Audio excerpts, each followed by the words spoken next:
Alright, hello and welcome back to our video series, creating this mouse here for Advanced SolidWorks. The series is following along pretty closely with our classroom activity now, so if you're watching this and you're not part of the class, I'll try to catch you up as to what's going on.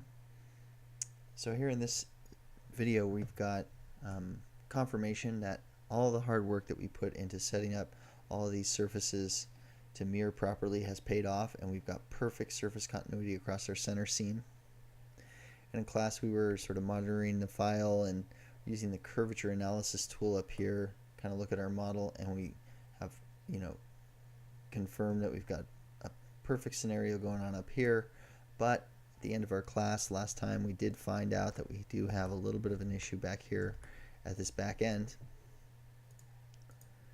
and you can see it right here. It's where all four of these surfaces come together at a single point.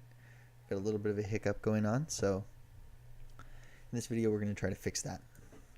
Now in class what we had done is we drew this circle over here on our front plane, and we had gone to surfaces and we had thought, let's just trim that problem area out of the model and then we'll patch it using a filled surface. And so in our class we tried that and we got pretty close. We'll see what happens here. So I just grab these edges and we're going to throw in a filled surface, and we're going to set the edges of this filled surface to curvature, and then we approve that. We take a look at what we get, and you can see that it does a pretty good job, but there seems to be a little bit of an inconsistency in just the way that this surface up here transitions across the seam down to this surface in comparison to what's going on inside the circle here. So you can see how it kind of fades out right there, and it's going to look weird at the end of the day.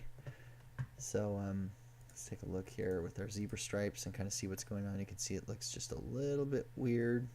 Turn that off and look at it with just the standard shader. You can see how this shadow kind of sticks up like that. It's no good.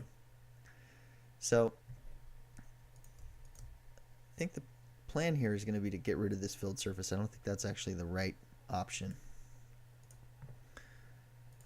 And go ahead and delete that. Kind of take a look at our problem area with just our plain shader on. It's so subtle, but it's really going to cause us trouble down the road. And so, what we talked about in class was that we've been using Keyshot as kind of like a third surface analysis tool, because we know that at the end of the day what we're really going to be trying to do is take this model into Keyshot and knock out some really cool renderings. So let me just save this file as it is right now, and we'll take a look at it in Keyshot. And my computer's going to act a little bit slow right here, so there might be audio issues or something as I turn Keyshot on. Just bear with me, okay? It's really hard to put this whole video thing I come up with. You can see my mouse is flickering, and here we go. So I'm using gloss black to test my surface continuity, because gloss black is one of those extremely revealing shaders. And there's the problem right there. Try to zoom on it. You can see if I roll the highlight around there, I've got a really messy little divot in my model, and that is just, as a no, we can't have that. So we got it. So we just go back to the drawing board on that. I'm going to delete this out Keyshot. I'm going to pause the renderer here so we can get the computer back up to speed. We'll go back over to SolidWorks and we'll try to figure this out. So anytime you have this kind of scenario, it's good to just start asking yourself some questions about how did you build this model in the first place. Now we've got one boundary surface here, and we've got another boundary surface here, and all of that is getting mirrored across to the other side. So we really only have to work one side of this model in order to get this right. So maybe what we'll do to start is we'll edit the boundary surface and just kind of look at some of the edge conditions that we've got set up. And you can see here with this flag we've got curvature to face set. And what I'm thinking is that maybe curvature to face is a little bit too intense of an edge condition for this level of surfacing, because this is a pretty complicated little scenario that we've got set up here, considering that it's getting mirrored across and it's creating a four-sided intersection. What I think might be a better scenario to put ourselves in is changing this from curvature to face to tangency to face. I've said it a couple of times now that tangency to face is, it's second best as far as, surface continuity goes, but it's still a really high quality edge condition, and if you've set up your model correctly, you should be able to use it to to get across this seam without any sort of hiccup in the surface of your model. And also what it does, changing your model from curvature to tangency, it just kind of loosens up this surface here a little bit, kind of just relaxes it out, and it's not as intense as the curvature setting. So I think that this may be what we want to do in this very specific scenario. So I'm going to go ahead and approve that, take a look at it, and we'll just use our curvature analysis tool to see, okay, so there's still a little bit of something going on there, but it looks better at least, so we're on the right track. So why don't we go down here to this surface, turn this off, go to this surface now, and we'll try to edit that boundary surface. We'll do the same thing on this boundary surface. We'll go tangency to face and approve that. We'll turn curvature back on, and there you go.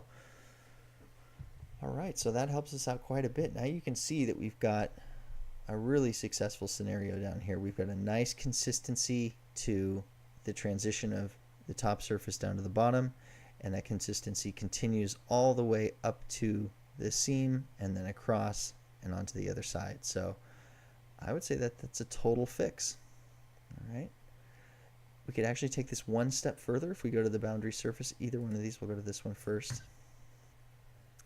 With tangency to face and curvature to face, there's this slider bar here that talks about tangent influence, and what that means is, how far away from this edge will the surface continue as tangent. So right now we've got it set to 0, which means that the guide curves are telling the surface what to do all the way up until the very last minute, and then right at this edge it gets tangent to face.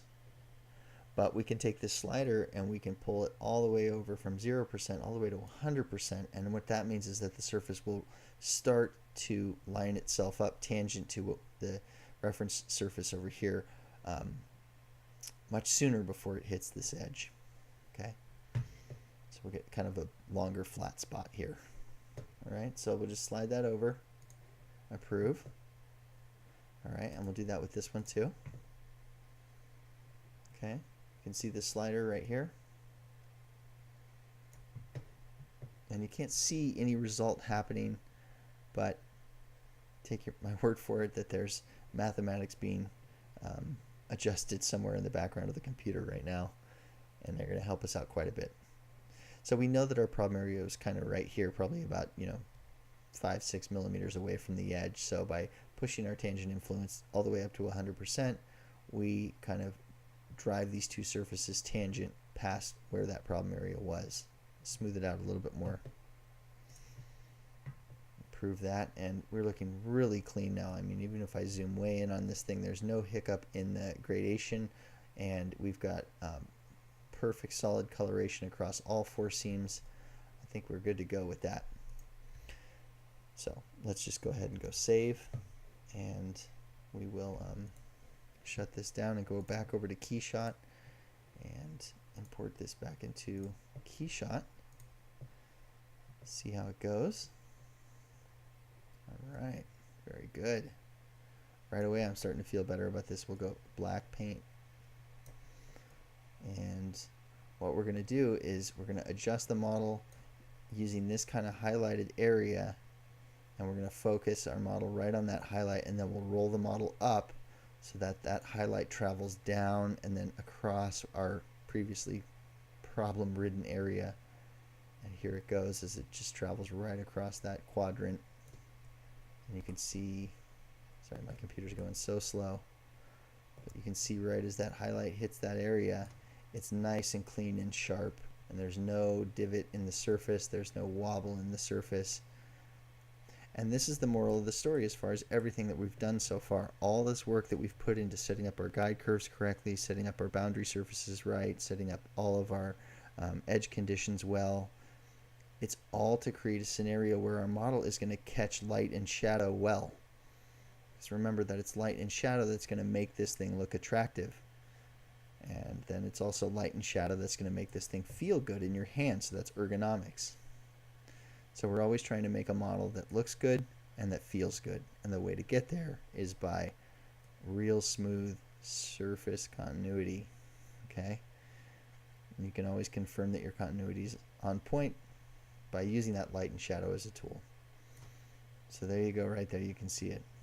All of our work has now paid off, where we get this nice, sharp, slick looking highlight. You can roll it right along that edge, and it just looks beautiful everywhere we turn the model. Okay, so that's that.